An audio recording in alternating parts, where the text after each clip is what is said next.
আহ, চমৎকার শিকার! আজ তো তোর পালকগুলো যেন আরো উজ্জ্বল। অবশেষে জালে ধরা দিলি। আজকাল রাজমহলে বুনো পাখির মাংসের কদর। রাজামশাই নিজে শিকারের খোঁজ নেন। আজ তিনি খুব খুশি হবেন। অর্জুন দ্বিতীয়বার তীর ছুড়ল, নিশ্চিত করলো পাখিটার যেন কোনো জীবন অবশিষ্ট না থাকে। পাখিটি ছটফট করে মারা গেল।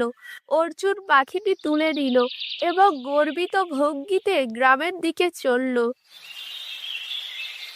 অর্জুন একটি সুন্দর মৃত পাখি হাতে নিয়ে হেঁটে আসছে। তার মুখে এক ধরনের বিকৃত নিষ্ঠুর হাসি। অর্জুন, কি করছিস এসব? এটা কোন ধরনের নির্দয়তা? হাতে কি একটা নিরীহ পাখি? আরে মোড়ল মশাই, ভালো তো? এই তো একটা চমৎকার শিকার পেলাম। এটা শিকার নয়, আমার জীবিকা, আমার কাজ। শিকার পেয়েছিস ভালো কথা, কিন্তু পাখিটা তো তোর জালে ধরা পড়েছিল অর্জুন। সে তো তার আশ্রয় ছিল। তাকে এভাবে নির্মম ভাবে তীর মেরে ফেলার কি প্রয়োজন ছিল? তোর তো ইচ্ছা হলে তাকে মুক্ত করে দিতে পারতিস। হা হা হা! মোড়ল মশাই, আপনি সাধু সন্ন্যাসী, আপনার ধর্ম উপদেশ দেয়া, কিন্তু আমি শিকারী। এই পাখি আমার ধনীরাম শেঠের কাছে মোটা দামে বেচি। সে এটাকে রাজমহলে সরবরাহ করে। রাজামশাই বুনো মাংস খেতে ভালোবাসেন। যেই প্রাণীকে আজ না হয় কাল মরতেই হয়, তাকে আমি একটু আগে মারলে কি এমন পাপ করলাম? বরং আমার পরিবারের জন্য দুটি পয়সা কামালাম। অর্জুন, তোর হৃদয়ে দয়াময় সহানুভূতি শব্দগুলোর কোনো অস্তিত্ব নেই। এই অহংকার, এই নিষ্ঠুরতা তোকে ধ্বংস করে দেবে। শিকার করা তোর পেশা হতে পারে, কিন্তু প্রাণের প্রতি একটুকু সম্মান নেই? পশু ও তার মানবের মধ্যে পার্থক্যটা কি রইলো তবে? দয়া? মোড়ল মশাই, আমি শিকারী, আমি বৈরাগী নয়। আমার কাছে দয়া আশা করবেন না। জঙ্গলের পশু পাখি জম হলাম আমি। এই জঙ্গল আমার কাছে শুধু মাংস আর চামড়ার ভান্ডার। তোর এই কথাগুলো মনে রাখিস অর্জুন। প্রকৃতি কারো ঋণ বাকি রাখে না। এর চরম মূল্য তোকে একদিন দিতেই হবে, এবং তা হবে অত্যন্ত কঠিন। অর্জুন মোড়লকে গ্রাহ্য না করে গর্বিত ভঙ্গিতে ধনীর বাড়ির দিকে এগিয়ে গেল। মোড়ল চিন্তিত ও ভারাক্রান্ত মুখে দাঁড়িয়ে রইলেন। শেঠজি, আজকে শিকার একদম তাজা। দেখুন তো কেমন দুটি। মহারাজ খুশি হবেন নিশ্চিত।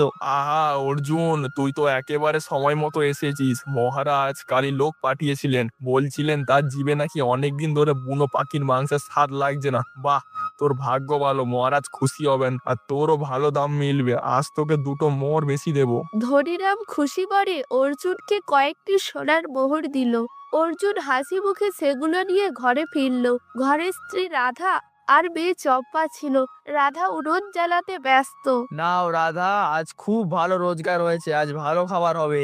ভাগ্যিস, কদিন ধরে তোমার খুব কপাল ফিরছে। ভগবানের সব দয়া। ভগবানের দয়া নয় রাধা, এটা আমার হাতের তীর আর পৌরুষের ফল। হ্যাঁ, কিন্তু আজ আবার মোড়ল মশাই জ্ঞান দিচ্ছিলেন, পাখি মারিস না, জীবন হত্যা মহাপাপ। এইসব অর্থহীন কথা আর কি। বাবা, মোড়ল জেঠু কি ঠিক কথাই বলেন? এ কি শুরু করলি চম্পা? তুই আবার এইসব কথা কেন বলছিস? তুই আমার মেয়ে। আপনি শিকারী হতে পারেন বাবা, সেটা আপনার কাজ, কিন্তু পশু পাখিদের এমন নির্মমভাবে কষ্ট দিয়ে মারেন কেন? আপনি যখন তীর ছোড়েন তাদের চিৎকার শুনে আমার রাতে ঘুম আসে না। তাদেরও তো কষ্ট হয় বাবা। তাদের কষ্ট দিলে কি ভগবান খুশি হন? ফালতু কথা বলবি না, চুপ কর। এই মোহরগুলো কোথা থেকে আসে জানিস? যদি আমি শিকার না করি তবে তোকে কি খাওয়াবো? আমাদের পেট কিভাবে চলবে? তোর পেটে খাবার দিতেই তো আমার এতে রক্ত লাগে। শিকার করাই আমার পেশা, এটাই আমার ধর্ম। এই নিয়ে আরেকটু কথা বলবি না। অর্জুন রাগে ঘর থেকে বেরিয়ে গেল। রাধা নীরবে চম্পাকে বুকে টেনে নিল। চম্পার বুকটা বিষণ্ণ হয়ে গেল। রাধা দীর্ঘশ্বাস ফেলে উনুনের দিকে তাকিয়ে রইল। পরের দিন সকালে অর্জুন আবার জাল পাতলো। সে গভীর মনোযোগ দিয়ে অপেক্ষা করলো, কিন্তু সন্ধ্যা পর্যন্ত কোনো পাখি বা পশুর দেখা মিলল না। শূন্য হাতে বাড়ি ফিরে এলো। কি হলো? আজ এত মন খারাপ কেন? তোমার হাত এত খালি কেন? আর বলিস না রাধা, এমনটা আগে কখনো হয়নি। আজ এমন হলো যে আমার বউ পুরোনো জ্বালা একটিও সুকার পড়লো না। এই প্রথম শূন্য হাতে ফিরতে হলো। কাল নিশ্চয় হবে। চিন্তা করো না, হয়তো আজ দিনটা ভালো ছিল না, কাল নিশ্চয়ই শিকার মিলবে। তুমি হাত মুখ ধুয়ে নাও। কিন্তু পরের দিনও একই ঘটনা ঘটলো। তারপরের দিনও এভাবে দিন পেরিয়ে যেতে লাগলো। সপ্তাহ কাটলো, মাসে। জঙ্গল থেকে যেন সমস্ত জীবজন্তু হাওয়া হয়ে গেল। অর্জুনের শিকারের স্থানগুলো যেন জনমানবহীন মরুভূমির মতো। অর্জুনের কপালে দুশ্চিন্তার ভাঁজ বাড়তে লাগলো। অর্জুন, এখন কি হবে? আর কতদিন এভাবে চলবে? ঘরে যে শেষ চালটুকু ছিল সেটাও আজ শেষ। চম্পা সকালেই খাবারের জন্য কেঁদেছে। এভাবে চলতে থাকলে আমাদের ঘর তো একেবারে শূন্য হয়ে যাবে। জানি না রাধা, জানি না, আমার মনে হচ্ছে কোনো অভিশাপ লেগেছে। প্রকৃতি যেন আমার উপর মুখ ফিরিয়ে নিয়েছে। বনের পশু পাখিগুলো যেন আমার উপস্থিতি টের পেলেই সরে যায়। পরদিন সকালে জঙ্গলের পথে অর্জুন ক্লান্ত ও হতাশ হয়ে ফিরছিল। তার গায়ে শিকারের কোনো গন্ধ নেই। তখনই ধনীরামের সাথে তার দেখা হলো। ধনীরাম নতুন শিকারীর খোঁজ করতে বেরিয়েছিল। আরে অর্জুন ভাই, কদিন ধরে তোর দেখা নেই কেন? কোনো ভালো শিকার আনলি না? মহারাজ নতুন শিকারের জন্য অস্থির। বাজারে তোর নাম আর শোনা যায় না কেন? আর বলবেন না শেঠজি, গত কয়েক সপ্তাহ ধরে আমার জালে এক ছোট কারবিড়িও ধরা পড়ছে না। কিছুই বুঝতে পারছি না আমার ভাগ্য কেন এমন হলো। আহা, এ তো তোর চরম দুর্ভাগ্য। শিকারী মনে হচ্ছে তোর ভাগ্যে কোনো ঘোর দোষ লেগেছে। শিকারী হিসেবে তোর নাম এখন ইতিহাস। এখন মনে হচ্ছে আমাকে অন্য কোনো আরো দক্ষ শিকারী খুঁজতে হবে। তুই বাড়ি যা, বিশ্রাম নে। ধনীরাম হাসতে হাসতে চলে গেল। অর্জুন পাথরের মতো রাস্তায় দাঁড়িয়ে রইল। সে ঘরে ফিরে রাধাকে সব জানালো। রাধা কাঁদতে শুরু করলো। চম্পা ভয়ে মা বাবার দিকে তাকিয়ে রইল। পরের দিন সকালে সূর্যের প্রথম আলো পড়েছে উঠানে। অর্জুন তার পুরনো তীর ধনুক নিয়ে বেরিয়ে যাচ্ছে। রাধা তাকে ডাকলো, শুনুন, আজ তো একেবারে শেষ দিন। গত কদিন ধরে খালি হাতে ফিরছে। আমাদের ঘরে এখন একদানা শস্যও নেই। শুধু জল খেয়ে থাকা ছাড়া আর কোনো উপায় নেই। আজ যদি আপনি কিছু না আনতে পারেন তবে আমরা নিশ্চিত উপোস করব। চম্পার মুখের দিকে একবার তাকান। চিন্তা করিস না রাধা, আজ আমি মরি, আমার বিশ্বাস আজ নিশ্চয়ই কিছু একটা হবে। আজ আমি খালি হাতে ফিরবো না, আর ফিরলেও সেটা আমার শেষ দিন হবে। অর্জুন গভীর জঙ্গলে গেল। সারাদিন সে ক্ষুধার্ত ও ক্লান্ত হয়ে অপেক্ষা করলো, তবুও কিছুই পেল না। সন্ধ্যা ঘনিয়ে আসছে। সে একটি বিশাল গাছের নিচে বসে পড়ল। হে ভগবান, কি করব এখন? রাধা চম্পা আমার পথ চেয়ে বসে আছে, তারা আজ না খেয়ে থাকবে। এই পাপের বোঝা আমি কি করে বইবো? হয় আমাকে কিছু দাও, না হয় আমার জীবন নিয়ে নাও। হঠাৎ তার মনে একটি ক্ষীণ আশা জাগলো। ঝর্ণার কথা মনে পড়লো। হ্যাঁ, ঝর্ণার আশেপাশে যাই, সেখানে জল খেতে আসা কোনো শিকার নিশ্চয়ই মিলবে। হয়তো এটাই সেই চেষ্টা। কিছুক্ষণের মধ্যেই অর্জুন এক সুন্দর, শান্ত কিন্তু রহস্যময় ঝর্ণার কাছে পৌঁছালো। জলের ধারা তীব্র বেগে নামছে। সে চারিদিক তাকাতেই তার চোখ আটকে গেল এক অদ্ভুত অবিশ্বাস্য দৃশ্যে। একটি সোনার বক। এ কি সোনার বক? এ তো পুরোটাই সোনা দিয়ে তৈরি। কি অপূর্ব দ্যুতি! এই ঝলকানিতে যেন আমার চোখ ধাঁধিয়ে যাচ্ছে। যদি একে ধরতে পারি তবে তো আমার শুধু অভাব নয়, আমার সাত পুরুষের অভাবও দূর হয়ে যাবে। অর্জুন বকটিকে ধরার জন্য পা বাড়ালো। লোভের বশে দ্রুত চলতে গিয়ে তার পা হড়কে গেল। সে ঝর্ণার হিমশীতল জলে পড়ে জ্ঞান হারালো। কিছুক্ষণ পর অর্জুনের জ্ঞান ফিরলো। সে দেখলো সেই সোনার বক তার সামনে স্থিরভাবে দাঁড়িয়ে আছে। তার চোখ দুটোতে এক অলৌকিক জ্ঞান। তুমি বড়ই নিষ্ঠুর শিকারী অর্জুন। লোভ আর হিংসা তোমার রক্তে মিশে গেছে, কিন্তু তোমার মন এখনো পুরোপুরি পাথর হয়নি। তোমার ভেতরে সামান্য হলেও দয়ার একটি ক্ষীণ বীজ বেঁচে আছে। এই কারণেই তুমি ঝর্ণার স্পর্শে পাথরে পরিণত হওনি। তুমি তুমি মানুষের ভাষায় কথা বলছো? কি ধরনের মায়া? তুমি কে? এই ঝর্ণা আমার রহস্যময় কেন? আমি কোনো সাধারণ বক নই। আমি হলাম এই ঝর্ণার মায়াবী রক্ষক। আর তোমার ভাগ্য এখনো পুরোপুরি শেষ হয়নি। তোমার প্রায়শ্চিত্ত বাকি।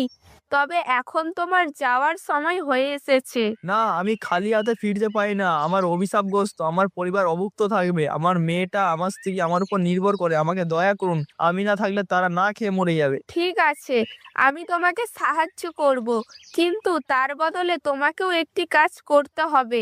তুমি এত নিরীহ জীবকে কেন এত নির্মমভাবে মারো? আমাকে সত্যিটা বলো, তোমার হৃদয়ের এত ঘৃণা কেন? আমি সবসময় এমন ছিলাম না। আমার যখন 15 বছর বয়স, আমি তখন বাবার সাথে গভীর জঙ্গলে শিকার শিখতে যেতাম।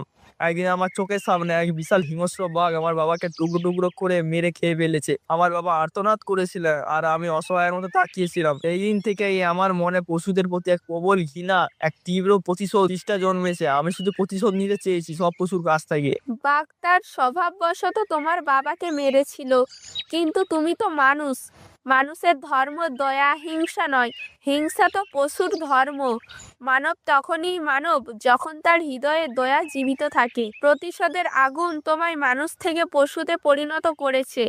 আজ থেকে তুমি কোনো জীবকে মারবে না, বরং তুমি প্রতিদিন জঙ্গলে আসবে আর কোনো আহত বা বিপদে পড়া প্রাণীর সাহায্য করবে। এটাই হবে তোমার জীবনের প্রায়শ্চিত্ত। কিন্তু এতে আমার পরিবার কি করে বাঁচবে, দয়া করে বলুন। তুমি যতবার কোনো বিপন্ন প্রাণীর সাহায্য করবে, তাদের কষ্ট দূর করবে, সন্ধ্যায় ঘরে ফিরে তোমার বিছানার নিচে সোনার মোহর পাবে। সেটাই হবে তোমার কর্মের পুরস্কার, সেবার বিনিময়ে পাওয়া সম্পদ। এই মোহর শিকারের চেয়ে অনেক বেশি হবে। এই কথা বলে সোনার বকটি একটি বিশাল সোনালী আলোয় রূপান্তরিত হয়ে ঝর্ণার জলের ভেতর অদৃশ্য হয়ে গেল। অর্জুন তখনও মন্ত্রমুগ্ধের মতো দাঁড়িয়েছিল। সোনার মোহরের লোভ নয়, তার হৃদয়ে একটি নতুন অনুভূতি কাজ করছিল। ঠিক সেই মুহূর্তে তার চোখে পড়ল একটি হরিণ। হরিণটি যন্ত্রণায় কাতরাচ্ছে, তার একটি পা ফুলে আছে, সেখানে একটা বড় কাঁটা বিঁধে আছে। এটা তো একটা ভালো শিকার, দুর্বল হরিণ। একে ধরলে ধনীরাম শেঠ আমাকে অনেক টাকা দেবে, আমার পরিবারের খাবারের ব্যবস্থা হবে। অর্জুন নিজের অজান্তেই তীর ধনুক তুললো। তার পুরনো অভ্যাস ফিরে এলো, কিন্তু সঙ্গে সঙ্গেই তার কানে সোনার বকের কথাগুলো বাজতে লাগলো। মানব তখনই মানব যখন তার হৃদয়ে দয়া জীবিত থাকে।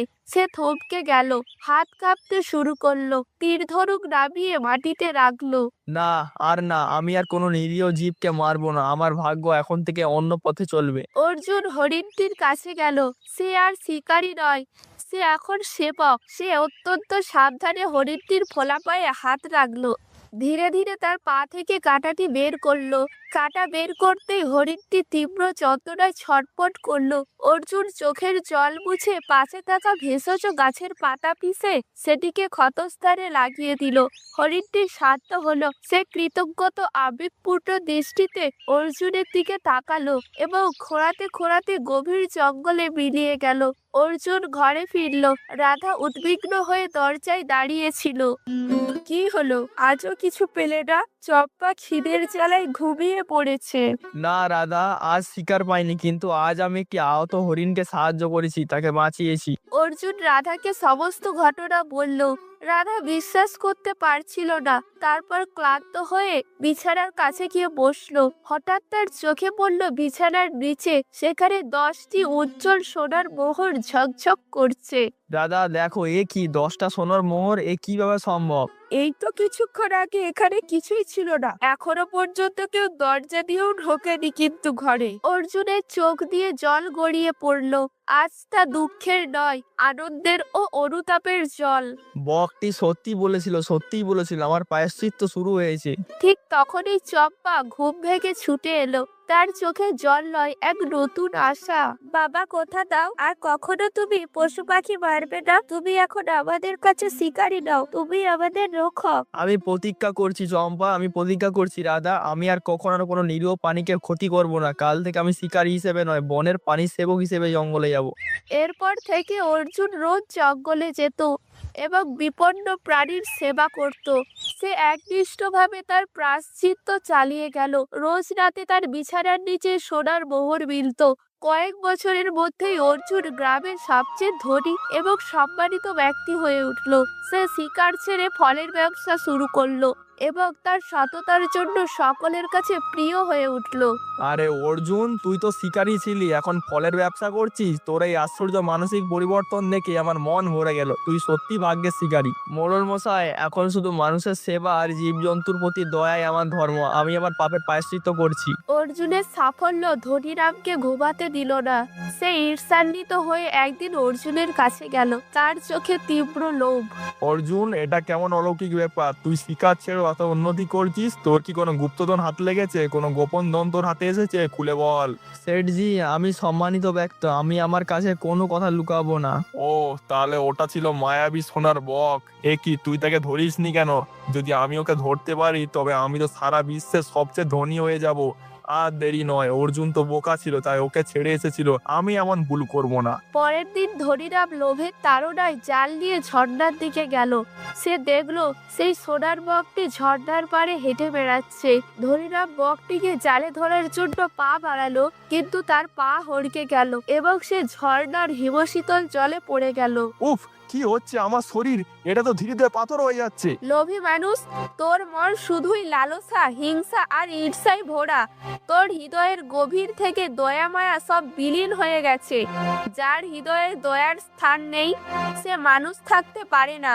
তুই এখন এই লোভের প্রতিমূর্তি হয়ে পাথর হয়ে থাকবি। পরের মুহূর্তেই ধনীরামের দেহ সম্পূর্ণভাবে একটি পাথরের মূর্তিতে পরিণত হলো। তার মুখের লালসার কুৎসিত ছাপ পাথরে চিরকালের জন্য জমে রইল। অর্জুন, আমার স্বামী ঝর্ণার দিকে গিয়েছিলেন, এখনো পর্যন্ত ফেরেননি। নিশ্চয়ই কোনো বিপদ হয়েছে। তুমি দয়া করে আমাকে সাহায্য করো। তোমার সাহায্য ছাড়া আমার আর কোনো কিছু করার নেই। অর্জুন তার কথা শুনে দ্রুত ঝর্ণার দিকে গেল। ধনীরামের স্ত্রীকে সঙ্গে নিয়ে সেখানে চাঁদের আলোয় সে দেখতে পেল ধনীরামের পাথরের মূর্তি ঝর্ণার পাড়ে দাঁড়িয়ে আছে। এ ভগবান, সেটজি এ কি হলো? ঠিক তখনই বহু রঙের আলোয় ঝলমল করে সোনার বকটি আবির্ভূত হলো। সে এখন বকের রূপে নয়, একটি মায়াবী রূপে দাঁড়িয়ে আছে। তার হাতে এক স্বর্গীয় দণ্ড। এই লোভী ব্যক্তি আমাকে বন্দি করতে এসেছিল। এই ঝর্ণা মায়াবী আর আমি এর রক্ষক। ওর সীমাহীন লালসার শাস্তি হয়েছে। আমি আপনার কাছে ভিক্ষা চাই। আমার স্বামীর দোষ ক্ষমা করুন। দয়া করে তাকে ফিরিয়ে দিন। আমি চিরকাল আপনার দাসী হয়ে থাকবো। অর্জুন, তোমার এই দয়া, এই আত্মত্যাগ অলৌকিক। তুমি আজ সত্যি নিষ্পাপ। তোমার প্রায়শ্চিত্ত পূর্ণ হয়েছে। তোমার দয়ার শক্তিতেই আজ অলৌকিকতা ঘটবে। মায়াবীর শরীর থেকে রঙিন রশ্মি ধনীরামের পাথরের মূর্তির ওপর পড়ল। সঙ্গে সঙ্গেই ধনীরামের দেহের কঠিন আবরণ ভেঙে গেল। সে নিজের আসল রূপে ফিরে এলো। আমি এই ঝর্ণার রাজ্যের রক্ষক। আমি বকের রূপ ধারণ করে মানুষের পরীক্ষা নিই। তোমার ভেতরের দয়ার বীজ আছে মহীরুহ হয়েছে। অর্জুন, তুমি নিজের মনকে জয় করেছো। তাই আজ তুমি আসল ভাগ্যবান শিকারী।